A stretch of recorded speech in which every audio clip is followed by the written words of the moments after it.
guys, my name's Caitlin and this is my very first YouTube video. Right now we're all stuck inside because of quarantine, so today I'm going to be talking about the top 10 books I've read during the coronavirus shutdown. Number 10 on my list was Prep by Curtis Sittenfeld. It is her debut novel. I rated this 2 out of 5 stars because I found the main character to be kind of annoying. She has these very deep insecurities throughout high school, and it makes it very hard to find a secure sense of the character, even though it's written through her voice. So I found her to be kind of irritating. I will also say that some people online said that, her later books are better, so I would definitely check those out. I know this is her debut novel, and that can be kind of tough. I also found that there's some adult content in there. A lot of ratings said, 13 to 15 years old is a great age range for this book.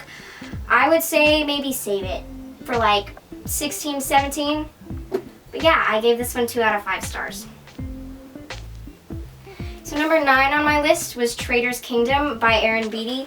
It's the third in a trilogy, and I found that the storylines of all 3 books don't really progress. Like, they have a plot, but the plot's kind of the same for all 3 books. And I feel like the main character doesn't really progress as a character, so I rated this 3 out of 5. Yeah, there's not really much to say about this one, so. Alright, number 8 on my list was The Great Gatsby.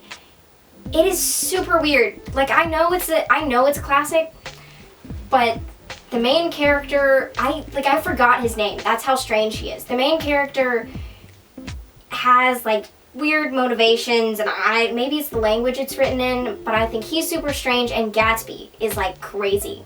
I mean, he's insane.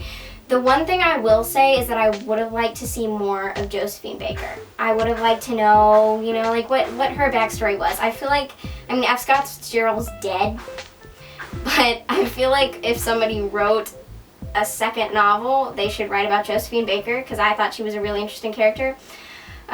So yeah, I rated this one a 3 out of 5. So number 7 on my list was Girls of Paper and Fire. I actually kind of liked this one. I got it in a book box from the Strand bookstore, I think. And it's not bad, it's just very strange. There's like these demons, and some people have superpowers, and some people have like animal faces and animal features. It's LGBTQ romance, so if that's something you're interested in reading, I liked the characters. There is a trigger warning for sexual assault. That is something that you should consider if you're going to read this book. But yeah, I didn't think it was bad. I just didn't love it, so I rated it a 3.5 out of 5. So number 6 on my list was Jo's Boys by Louisa May Alcott. I have read this book an insane amount of times. It's kind of a problem. I used to have an obsession with Little Women as a kid, and this is, you could consider it the 3rd or 4th book in the series, depending on whether you consider Good Wives to be its own separate book or part of Little Women. But yeah, I gave it a 3.5 out of 5. I don't really have much to say about it. I like it. It's near and dear to my heart, but it's not the greatest book on this list. So number 5 on my list was The Hazelwood by Melissa Albert. It was really creepy. It was really good. I really enjoyed it, but it was super duper creepy. It's about this girl, and she goes through her life, and she doesn't know much about her past. She lives with her mom, and they kind of move around from place to place all the time, and then you find out that she's a book character. Spoiler alert. I rated it 4 out of 5 stars. I will say, though, they have one character of color named Finch, and they do him really dirty in this book. They are not kind to him. But I really enjoyed this one, yeah.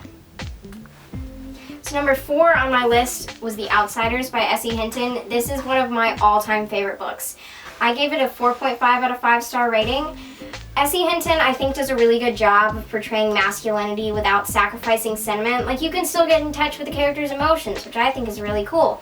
It's set in the 50s, if you've never read it, about a group of, a gang, basically. They call themselves the Greasers, and it's the Greasers versus the Socs, and kind of exploring how, stereotypes and how just because you lived one certain place, you aren't always a bad person.